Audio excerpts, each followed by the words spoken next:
हुजूर अकरम सल्लल्लाहु अलैहि वसल्लम फरमाते हैं, सही हदीस है ये, 3 लोग सफर पर थे, 3 दोस्त थे, ये तीनों सफर पर थे और ये पहाड़ों के रास्ते से जा रहे थे। एक पहाड़ के गार में इन लोगों ने पनाह लेने के लिए थोड़ी देर आराम किया और बारिशें शुरू हो गई, तूफानी बारिश, और ऐसी बारिशें आई कि पहाड़ के पत्थर खसकने लगे और बहुत बड़ी चट्टान खसक करके ये गार के मुंह पर आकर गिर गई।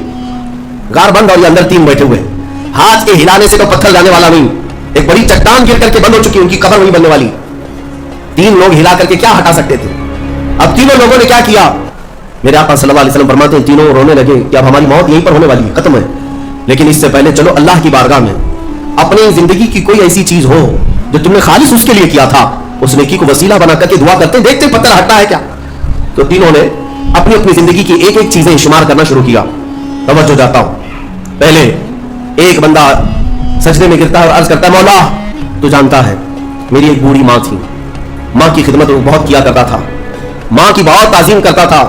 एक दिन रात को जब मैं घर पहुंचा तो मेरे पास सिर्फ एक रोटी थी और थोड़ा सा दूध था। मेरे घर के कई बच्चे थे, बच्चे भी भूखे थे, लेकिन मेरी माँ बूढ़ी थी, तो मैं जब भी घर रात को पहुंचता पहले अपनी माँ को खिलाता, उसके बाद अपने बच्चों को खाना देता। उस दिन ऐसा हुआ कि मेरे पास सिर्फ एक रोटी और थोड़ा सा दूध था, माँ भी भूखी थी और बच्चे भी। बच्चे आकर निपट गए, कहने लगे कि हमारे लिए खाना भूख की शिद्दत है। मैंने बच्चों को थोड़ी देर के लिए बिठाया घर के बाहर और उस रोटी को चूर कर दूध में अपनी बूढ़ी माँ को खिलाया। मेरी बूढ़ी माँ जो भूखी थी वो पूरी रोटी खा गई और पूरा शिकन सैर होकर वो दुआ करते हुए सो गई। उस रात को मैं भी भूखा रहा, मेरे बच्चे भी भूखे रहे, हमारे घर में उसके अलावा कोई खाना नहीं था। ऐ रब्बे ज़ुल जलाल, मैंने अपनी माँ के साथ ये जो हुस्न सुलूक किया खालिस तुझे राजी करने के लिए, खालिस तुझे राजी करने के लिए। मौला अगर ये मेरी नेकी तुझे पसंद है तो ये चट्टान को हटा दे। वो दुआ कर रहा था, चट्टान थोड़ी खसक गई, अपने आप खसक गई, लेकिन इतनी नहीं कि वो निकल सके। दूसरा जो साथी था वो सजदे में गिरा और वो दुआ करने लगा। ये पूरी हदीस से बात मौजूद है जिसको मेरे आका ने बयान किया। मेरे अजीजों, जिंदगी में कोई ऐसी चीज हो जो अल्लाह के लिए किया हो, फिर देखना जिंदगी की मुसीबतें आए, इसी नेकी को तुम अल्लाह की बारगाह में रख सकते हो। दूसरा सजदे में गिरता और कहता है, मौला तू बेहतर जानता है, मैं अपनी चचेरी बहन का आशिक हो गया था। उसकी चचेरी बहन थी, चाचा की बेटी, आशिक हो गया और हम दोनों में मुआशका चलने लगा, एक दूसरे से मोहब्बत करने लगे। एक दिन ऐसा आया कि हमारे घर वाले और उसके घर वाले सब बाहर चले गए, हम दोनों तन्हा रह गए और हम दोनों एक कमरे के अंदर आए। हम दोनों ने गुनाह करने का इरादा कर लिया।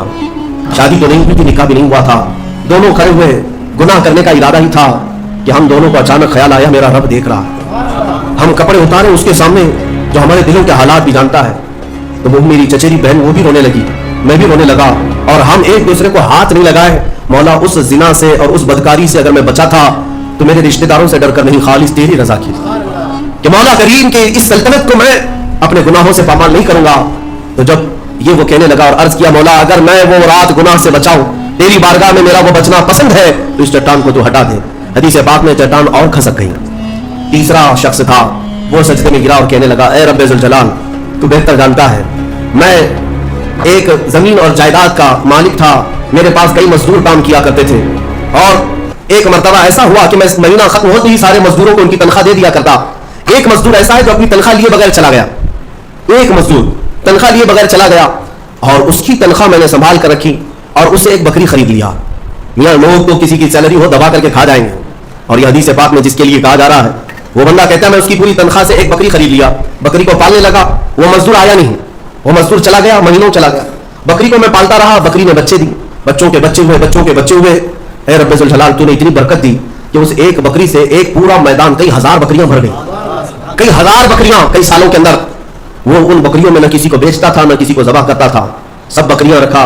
कई सालों के बाद अचानक वो मजदूर वापस आया और उसने आकर मुझसे कहा कि मालिक मैं आपके यहाँ खिदमत करता था, आपको याद है कुछ सालों पहले मैंने अपनी तनख्वाह छोड़ दी थी, 1 महीने की तनख्वाह नहीं लिया था। तो मैंने उससे कहा कि हाँ मुझे अच्छी तरह से याद है, और उसका हाथ पकड़ करके उन बकरियों के रेवड़ के पास ले गया और कहा ये तेरी तनख्वाह है, ये पूरी तेरी तनख्वाह है। उसने कहा मेरे साथ क्या मजाक कर रहे हो मालिक, मेरी तनख्वाह इतनी है कि इस जमाने में एक बकरी भी नहीं आ सकती। उसने कहा हाँ बिल्कुल तू सही कह रहा है, लेकिन उस जमाने में एक बकरी खरीद ली मैंने और उसी बकरी से अल्लाह ने इतनी बरकत दी, इसमें मेरा एक भी हिस्सा नहीं, तेरी इन बकरियों का दूध तक मैंने नहीं पिया, सिर्फ और सिर्फ तेरे इंतजार में, और ये सारी बकरियां तू ले जा। और वो मजदूर खुशी खुशी अपने पूरे रेवड़ को, आज के जमाने की कई लाखों की बकरियां होंगी, वो मजदूर ले गया। अब ये बंदा कहता है, रब्बे ज़ुल जलाल, मैंने ये अमानत अगर संभाली थी तो खालिस तेरी रजा के लिए, मौला सिर्फ तुझे राजी करने के लिए, वरना पैसे खा जाता तो कौन क्या कर लेता, वो मजदूर कौन था वसूल कर लेता। कहता नहीं मुझे याद नहीं, अब मैं पहचानता भी नहीं, मौला मैंने तेरी रजा के लिए काम किया, अगर तुझे ये पसंद है तो ये चट्टान हटा दे। हदीस पाक में है उसने जैसी ये दुआ किया पूरी चट्टान हट गई। چٹان کھسک کر ختم ہو گئی, ان کا راستہ صاف ہوا. پتہ یہ چلا, حدیث پاک کا یہ مفہوم ہے. میرے عزیزوں, میں اب آپ کے سامنے عرض کرتا ہوں, ایسی بڑی بڑی چٹانیں آج بھی ہم پر گر رہی ہیں, مصیبتوں کی چٹانیں, ظلم کی چٹانیں, لوگوں کے تان و تشنیع اور لوگوں کی گالی گلوچ کی چٹانیں. ان چٹانوں کو کھسکانے کے لیے تمہارے پاس اخلاص والی کوئی نیکی موجود ہے. رب تبارک و تعالیٰ کی بارگاہ میں کبھی یوں عرض کرتے کہ مولا, میں نے خالصتاً ایک رات تیرے لیے کھڑے ہو کر پکارا تھا جب سب لوگ سو رہے تھے, میں صرف تجھے راضی کرنے کے لیے عبادت کیا. مولا اگر تو راضی ہے تو ان فلسطین کے بچوں پر رحم کرتے ہیں. ہمارے پاس ایسی کوئی چیز ہے جو ہم عرض کر سکیں؟ آج دعائیں کہاں نہیں ہو رہی ہیں؟